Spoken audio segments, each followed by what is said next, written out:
Hello friends, welcome to நாகுவின் சமையல். நம்ம இன்னைக்கு ஜவ்வரிசி சேமியா எதுவுமே இல்லாமல் ஒரு டம்ளர் பச்சரிசியை மட்டும் வச்சு சூப்பரான செட்டிநாட்டு ஸ்பெஷல் அரிசி பாயாசம் செய்ய போகிறோம். அது எப்படி செய்யுதுன்னு இப்போ பார்க்கலாம். இப்போ தான் எங்கள் சேனலை ஃபஸ்ட் டைம் பார்க்குறீங்கன்னா கீழே இருக்கிற ரெட் கலர் சப்ஸ்கிரைப் பட்டனை கிளிக் பண்ணுங்கள். கூடவே இருக்கிற பெல் ஐக்கனையும் கிளிக் பண்ணுங்கள். அப்போ தான் நாங்கள் போடுற வீடியோ எல்லாம் உங்களுக்கு நோட்டிஃபிகேஷனாக வரும். இப்போ 3/4 டம்ளர் அளவுக்கு இந்த டம்ளர் தான் நான் எடுத்திருக்கேன். இதில் வந்து 3/4 டம்ளர் அளவுக்கு பச்சரிசி எடுத்திருக்கேன். எந்த பச்சரிசி வேணாலும் நீங்கள் எடுத்துக்கலாம். அதை வந்து இந்த மாதிரி ஒரு தட்டில் வந்து கொட்டிட்டு நல்லா கழுவிட்டு குறைஞ்சது ஒரு அரை மணி நேரமாவது நம்ம வந்து ஊற வச்சுக்கணும். ஊற வச்சுட்டு அதை வந்து தண்ணியை வடித்து எடுத்துக்கோங்க. இப்போ தண்ணி வடித்து எடுத்துகிட்டு வந்துட்டேன்னா இந்த மாதிரி ஒரு துணி தான் எடுத்திருக்கேன். நீங்கள் வந்து இதுக்கு பதிலாக டிஷ்யூ பேப்பர் வேணாலும் எடுத்துக்கலாம், இல்லை எந்த துணி வேணாலும் யூஸ் பண்ணிக்கலாம். அந்த துணியில் வந்து நம்ம தண்ணி வடிய வச்சுருக்கேன். அந்த அரிசியை வந்து கொட்டிட்டு நல்லா பரப்பி விட்டுறணும். நல்லா அந்த ஈரப்பதம் போகிறதுக்கு நல்லா உணர்ந்து இருக்கணும். அந்த அரிசி குறைஞ்சது ஒரு அரை மணி நேரத்துலேருந்து 1 மணி நேரம் வரையிலும் எடுக்கும். எனக்கு வந்து கரெக்டாக அரை மணி நேரம் ஆச்சு காய்கிறதுக்கு. இப்போ பாருங்கள், அரை மணி நேரம் ஆயிடுச்சு. நல்லா காஞ்சிருச்சு அரிசி. இந்த மாதிரி இருக்கணும், கொஞ்சம் கூட தண்ணியே இருக்கக்கூடாது. இந்த மாதிரி காஞ்சதுக்கப்புறம் நம்ம வந்து இதை வந்து ஒரு மிக்ஸி ஜாரில் மாற்றிக்கலாம். மிக்ஸி ஜாரில் மாற்றியாச்சு. இது இப்போ ரவை மாதிரி நல்லா இது சின்னதாக உடச்சிட்டு வந்துடணும். இப்போ பாருங்கள், நல்லா உடச்சிட்டு வந்தாச்சு. இந்த மாதிரி ரவை மாதிரி உடச்சிக்கணும். நீங்கள் எந்த அளவுக்கு நைஸாக உடைக்கிறீங்களோ அந்தளவுக்கு நல்லா இருக்கும். இதை வந்து சளிச்சுட்டும் யூஸ் பண்ணலாம், சளிக்காமலும் கூட அப்படியே யூஸ் பண்ணலாம். நான் வந்து இன்றைக்கி சளிக்கலை, அப்படியே தான் யூஸ் பண்ண போகிறேன். நம்ம எந்த டம்ளரில் அரிசி எடுத்தோமோ அதே டம்ளர் 1/4 டம்ளர் அளவுக்கு பாசிப்பருப்பு வந்து எடுத்திருக்கேன். பாசிப்பருப்பு வந்து 1/4 டம்ளரோட கம்மியாக கூட எடுத்தாலும் பரவாயில்ல, கூடுதலாக மட்டும் எடுத்துடாதீங்க. ஏன்னா கூடுதலாக எடுத்தோம்னா அப்புறம் அது வந்து பருப்பு பாயாசம் மாதிரி வந்துடும். இப்போ ஒரு சட்டி வச்சுட்டு நம்ம எடுத்து வச்சுருக்க அந்த பாசிப்பருப்பை வந்து அதில் போட்டுட்டு நல்லா வறுத்துக்கணும். நல்லா ஒரு மணம் வரும், அது வரையிலும் வறுத்துக்கங்க. கருக விட்டுறாதீங்க. நல்ல கோல்டன் கலரில் வந்த உடனே நல்லா செவந்து வந்த உடனே நம்ம வந்து எடுத்துடணும்.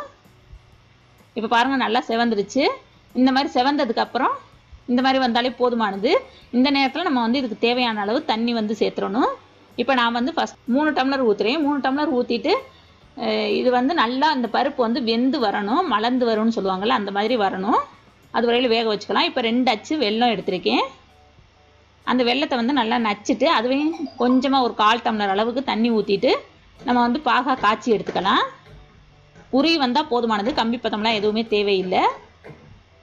இப்போ பாகும் உருவி வந்துருச்சு. இப்போ வந்து அடுப்பு ஆஃப் பண்ணிட்டேன். இப்போ பருப்பு வந்து வெந்துருச்சான்னு பார்க்கலாம். இன்னும் கொஞ்சம் வேக வேண்டியது இருக்குது பருப்பு. அதனால் இந்த தண்ணி வந்து பத்தாததுனால நான் இப்போ கொஞ்சம் சேர்க்குறேன். இப்போ ஒரு 2 டம்ளர் கிட்ட தண்ணி சேர்க்குறேன். நீங்கள் வந்து தண்ணி மொத்தத்தில் கொஞ்சம் கூடுதலாகவே 5லேருந்து 6 டம்ளர் வரையில் வச்சுருங்க. ஒவ்வொரு பருப்பு வந்து சீக்கிரமே வெந்துடும். ஆனால் இந்த ஊரில் உள்ள பருப்பு வந்து வேகிறதுக்கு கொஞ்சம் டைம் எடுக்கும், அதனால் கொஞ்சம் லேட் ஆகுது. இப்போ 2 டம்ளர் அளவுக்கு தண்ணி சேர்த்தாச்சு. இப்போ இது இன்னும் கொஞ்சம் நல்லா வெந்து வரட்டும். இப்போ வெந்திருக்குதான்னு பார்க்கலாம். இந்த மாதிரி ஒரு பருப்பு எடுத்து கையில் நசுக்கி பார்த்தோம்னாக்கா அந்த பருப்பு வந்து நசுங்குச்சுன்னா வெந்துருச்சு. இந்த அளவுக்கு வெந்தாலே போதுமானது. ஏன்னா நம்ம அரிசியையும் போட்டுட்டு திரும்ப அதையும் வேக விடுறப்ப அது வந்து கரெக்டாக வெந்துடும். இப்போ நம்ம உடச்சி வச்சுருக்கோம்ல ரவை மாதிரி, அந்த அரிசியையும் இதோடு சேர்த்துடலாம். கொஞ்சம் கொஞ்சமாக கொட்டிட்டு கிண்டிக்கங்க. அப்போ தான் நம்மளுக்கு கட்டிப்படாமல் இருக்கும்.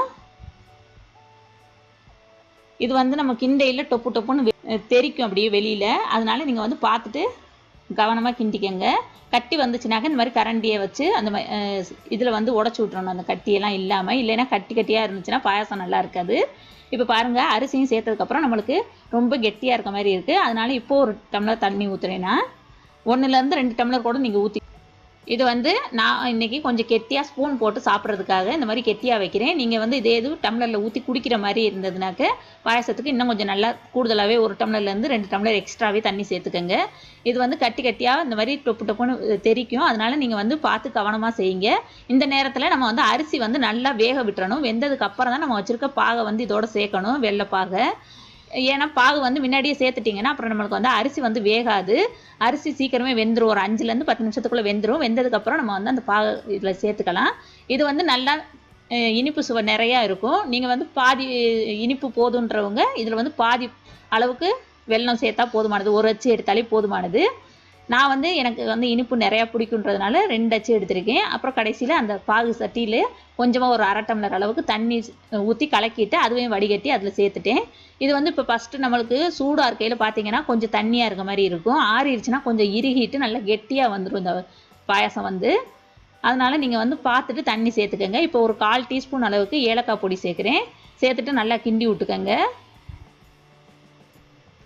இப்போ ஒரு கைப்பிடி அளவுக்கு நான் வந்து தேங்காய் துருவல் சேர்க்குறேன். தேங்காய் துருவல் அவங்கவுங்க விருப்பத்துக்கு தகுந்த மாதிரி கூட்டியோ குறைச்சோ சேர்த்துக்கங்க. தேங்காய் சேர்த்தோம்னா தான் ரொம்ப ரொம்ப சூப்பர் டேஸ்ட்டாக இருக்கும் இந்த பாயாசம். நல்லாயிருக்கும். சேர்த்துட்டு கிண்டி விட்டுட்டு அடுப்பை வந்து ஆஃப் பண்ணிடுங்க. போதுமானது.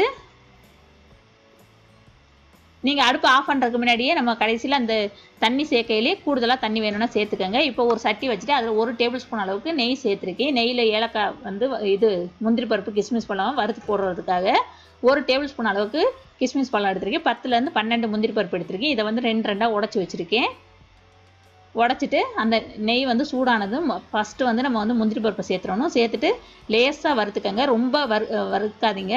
ஏன்னா நம்ம வந்து அதுக்கப்புறம் கிஸ்மிஸும் போடுறப்ப ரொம்ப கருகி போயிடும். அதனால் பாதி வறுபட்டதுமே நம்ம வந்து வச்சுருக்க கிஸ்மிஸையும் அதோடு சேர்த்துக்கணும். இந்தளவுக்கு வறுத்தா போதுமானது. இப்போ வச்சுருக்க கிஸ்மிஸ் பழத்தையும் அதோடு சேர்த்துடலாம். சேர்த்துட்டு அந்த கிஸ்மிஸ் வந்து நல்லா வறுபட்டுருச்சுனாக்கா அப்படியே புஷ்ஷுன்னு உப்பி வரும். அந்த இதை பார்த்துட்டு நம்ம வந்து கருக விட்டுறாமல் கரெக்டாக அடுப்பை வந்து ஆஃப் பண்ணிடுவோம். இந்த அளவுக்கு வறுபட்டால் போதுமானது. இப்போ பாருங்கள் அந்த முந்திரி பருப்பு நல்லா செவந்து வந்துருச்சு. இப்போ நான் அடுப்பை வந்து ஆஃப் பண்ணிவிட்டு நம்ம வச்சுருக்கோம்ல பாயாசம் ஏற்கனவே செஞ்சு வச்சுருக்கோம். அந்த பாயாசத்தில் இந்த முந்திரி பருப்பு கிஸ்மிஸ் பழத்தை வந்து சேர்த்துடலாம். அந்த நெய்யில் வறுத்து சேர்க்குறப்ப நல்ல அப்படி ஒரு மனம் வரும். சூப்பராக இருக்கும். இது வந்து செட்டிநாட்டில் புரட்டாசி சனிக்கு எல்லார் வீட்லேயும் கண்டிப்பாக செய்வாங்க. அதே மாதிரி செட்டிநாட்டு கல்யாணத்துலேயும் இந்த பாயாசம் கண்டிப்பாக இருக்கும். செட்டிநாட்டில் எந்த ஒரு விசேஷம்னாலும் இந்த அரிசி பாயாசம் கண்டிப்பாக செய்வாங்க.